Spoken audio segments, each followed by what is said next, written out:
Bonjour et bienvenue sur la chaîne des Fouilles Normandie. Aujourd'hui, on va s'intéresser à cette étude dont vous trouverez le lien dans la description de cette vidéo. Cette étude, elle est là pour répondre à une question qui est parfois posée. Parfois d'ailleurs, certains se permettent d'y répondre de manière peut-être pas tout à fait honnête.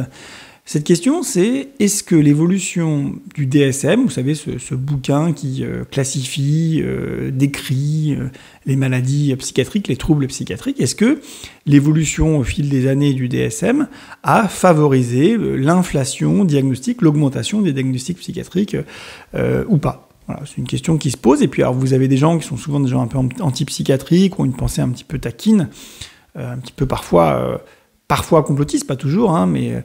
Bon, ça peut arriver. On avait eu notamment le service public qui avait, via DataGull, nous avait dit que, en fait, le DSM créait des maladies pour faire plaisir aux labos et vendre des trucs. Bon, c'était leur argumentaire. J'avais fait une vidéo là-dessus, de mémoire.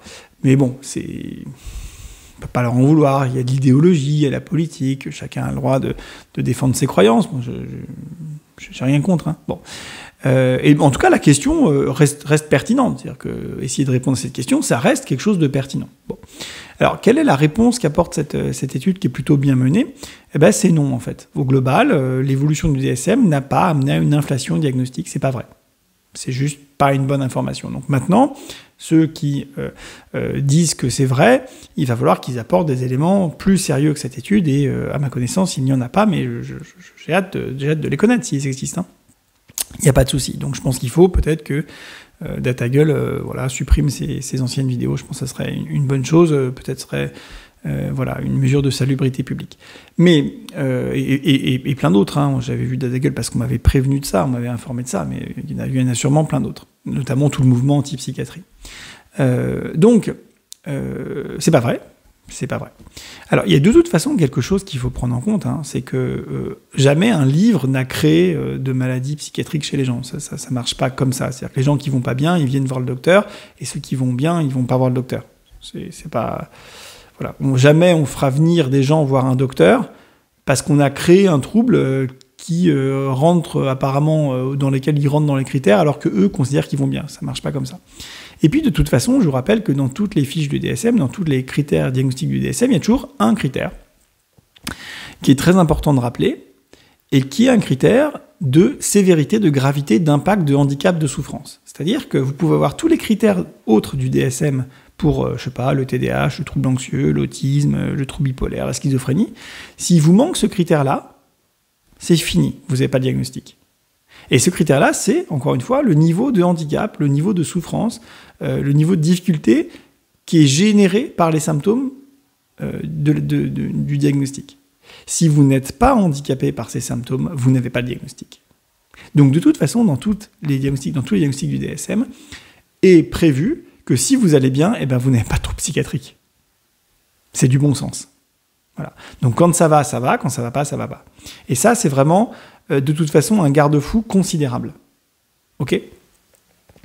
Donc, voilà une question, comme dit le mec sur Internet, c'est une question vite répondue, hein, cette histoire, et de manière assez précise, assez sérieuse. Et encore une fois, pour ceux qui voudraient croire l'inverse, soit vous admettez que c'est une croyance, et dans ce cas-là, moi, ça ne me dérange pas, du moment où vous en êtes conscient, soit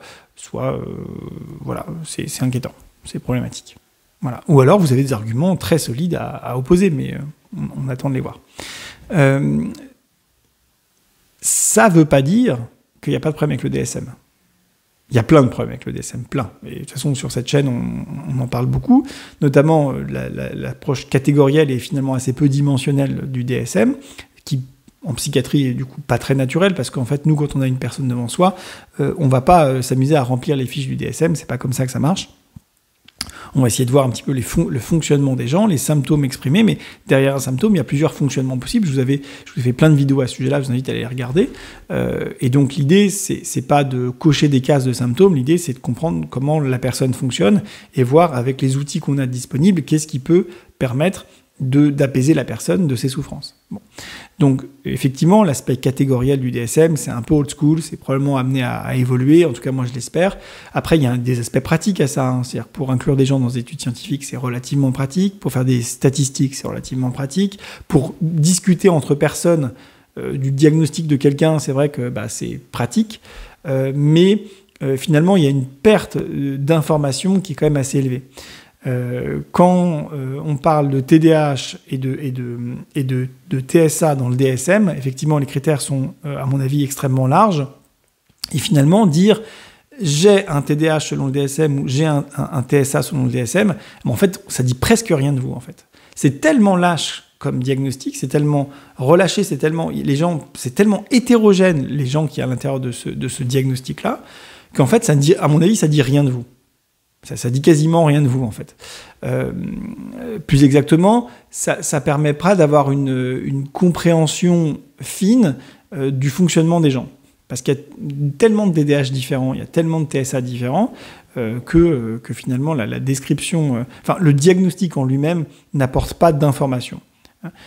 Si je vous dis « je fais 1m84 », vous avez une information qui est précise, qui est univoque, et vous vous attendez à toujours cette taille chez les gens qui disent qu'ils font 1m84. C'est précis, d'accord ?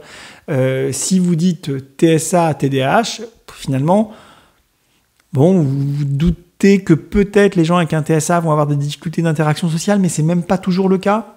Et puis pour le reste, c'est tellement variable qu'on n'en parle même pas. Vous vous doutez que les gens avec un TDAH seront effectivement assez distractibles, assez impulsifs, mais pas tout le temps.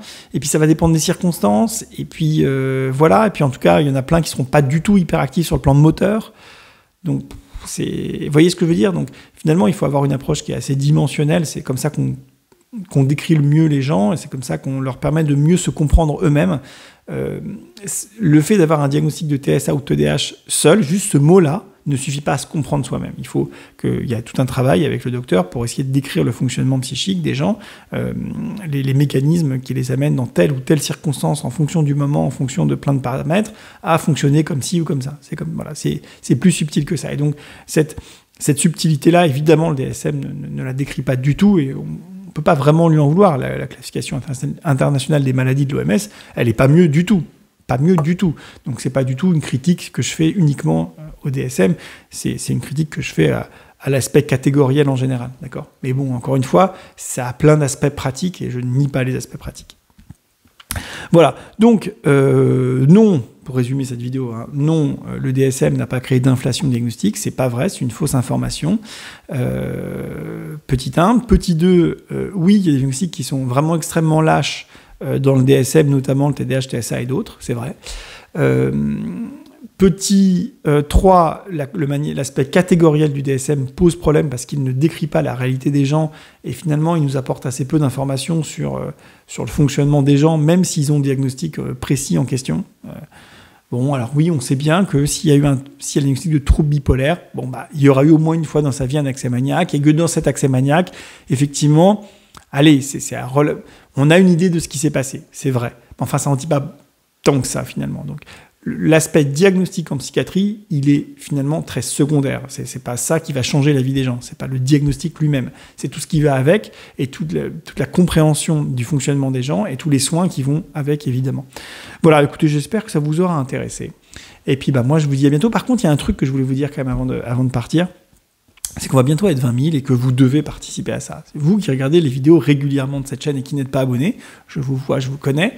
Vous êtes nombreux parce que vous dites, voilà, YouTube me propose ça, donc de toute façon, je loupe pas de vidéos. Si, vous en loupez. Et si vous en loupez pas maintenant, vous en louperez. Abonnez-vous. D'abord, ça nous soutient, donc c'est sympa. C'est-à-dire que vous faites un truc sympa vis-à-vis de nous en vous abonnant. C'est-à-dire que c'est quelque chose... Même, ok, admettons même que pour vous, il n'y ait aucun intérêt à le faire. Pour nous, c'est sympa. Donc, soyez sympa avec nous, je vous le demande. Mettez des pouces bleus, des partages, c'est très important de partager. Commentez aussi, ça nous aide beaucoup pour le référencement. N'oubliez pas qu'il n'y a pas de pub sur cette chaîne, c'est complètement à but non lucratif. Notre association est complètement à but non lucratif. Voilà. On donne pas mal, essayez au moins de nous soutenir, s'il vous plaît, en échange, et amenez-nous à 20 000, et au-delà, évidemment, au-delà encore, bien au-delà, si c'est possible. Hein ? Mais je vous remercie, voilà, je vous remercie de votre aide. À bientôt. Bye.